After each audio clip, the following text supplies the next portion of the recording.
19 साल का धीरज एक सीधे साधे मध्यम वर्गीय परिवार में बड़ा हुआ था। उसके पिताजी गांव के पोस्ट ऑफिस में पोस्टमैन थे और माँ गृहिणी थी। धीरज बड़ा ही आज्ञाकारी और मेहनती लड़का था और इसी वर्ष अच्छे नंबरों से 12वीं बोर्ड एग्जाम में उत्तीर्ण हुआ था। धीरज बेटा, तुम्हारी एडमिशन मैंने शहर के नंबर 1 मॉडर्न कॉलेज में करवाई है। लेकिन पिताजी, वहाँ की फीस बहुत ज्यादा है। मैं किसी दूसरे कॉलेज में अपना ग्रेजुएशन पूरा कर लेता हूँ। अरे कोई बात नहीं बेटा, शिक्षा के मामले में मैं कोई समझौता नहीं करूंगा। तुम बस अच्छे मार्क्स लाना। धीरज की नई कॉलेज लाइफ शुरू हो जाती है। कुछ दिनों बाद धीरज का बर्ताव बदल सा जाता है। वो ज्यादा समय घर से बाहर रहने लगता है। बार बार पिताजी के पास पैसों की डिमांड करने लगता है। घर वालों के साथ भी उसका व्यवहार काफी बदल जाता है। पिताजी, मुझे 500 रुपए चाहिए, अर्जेंट। बेटा, लेकिन परसों ही तुमने 300 रुपए लिए थे और फिर से क्या जरूरत आ पड़ी? पिताजी, अच्छे कॉलेज में जाता हूँ तो सब कुछ अच्छा ही चाहिए ना। मेरी सारी शर्ट्स डल हो गई है और एक दोस्त की बर्थडे भी है, वो सेलिब्रेट करनी है। लेकिन बेटा, तुम्हारी माँ के कुछ मेडिकल टेस्ट करवाने हैं। पहले ही काफी देर हो चुकी है।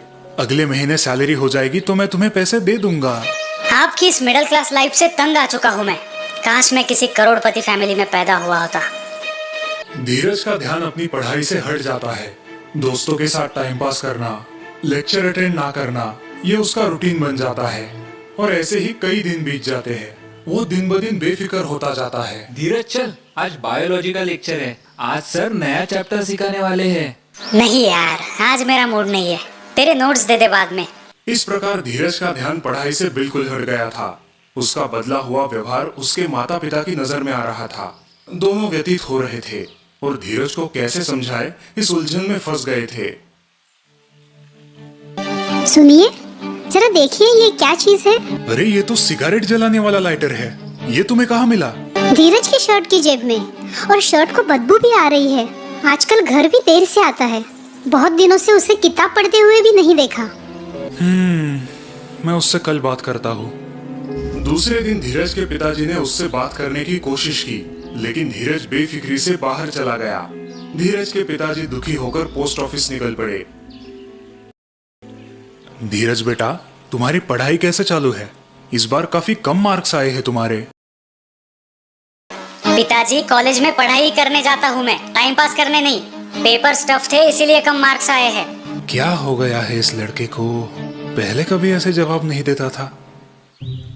उसी दिन शाम को धीरज की बहुत चहेती दादी जी गांव से उनके घर आती है। धीरज के बदले हुए बर्ताव के बारे में धीरज की माँ उन्हें सब बता देती है। तो ये बात है, इसीलिए तुमने मुझे बुलावा भेजा। तुम चिंता ना करो बहू, सब ठीक हो जाएगा। रात को धीरज जब घर आता है, कोयले की सिगड़ी पे मक्के को सेकती दादी को देख के बहुत खुश हो जाता है। दोनों की गपशप शुरू हो जाती है। तभी दादी एक जलते हुए कोयले को उठा के नीचे मिट्टी में रखती है। कोयला धीरे धीरे बुझता है। दादी, इस कोयले को आपने मिट्टी में क्यों फेंका? सेगड़ी में रहने देती तो और जलता और काम आ जाता। अब तो ये बेकार हो गया। देखो, कोयला फिर से पहले की तरह जल रहा है। बेकार नहीं गया। कुछ समझे? नहीं तो। तुम बिल्कुल इस कोयले के टुकड़े जैसे हो। मतलब? जब तुम अच्छी संगत में थे, मेहनत करते थे, माता पिता का आदर करते थे, तब अच्छे नंबरों से पास होते थे। लेकिन जैसे ये कोयले का टुकड़ा मिट्टी में आके बुझ गया, वैसे ही तुम बुरी संगत में जाके पढ़ाई करना, घर के बड़ों का आदर करना भूल गए। धीरज को अपनी गलती का एहसास होता है। उसकी आंखें भर आती है। वो दादी से माफी मांगता है। दादी, तो क्या अब मैं हमेशा के लिए बेकार हो गया हूँ? बिल्कुल नहीं, अभी भी देर नहीं हुई है बेटा। जैसे ये कोयले का टुकड़ा एक बार मिट्टी में गिरने से बेकार नहीं हुआ और फिर से इस सिगड़ी में डाला तो धधक कर जल उठा, ठीक उसी तरह फिर से तुम अच्छी संगत में जाके अपने आप को बेकार होने से रोक सकते हो। एक बार गलत संगत में जाके तुम्हारे अच्छे गुण खत्म नहीं हुए हैं। तरह धीरज दादी की सीख लेकर सुधर जाता है।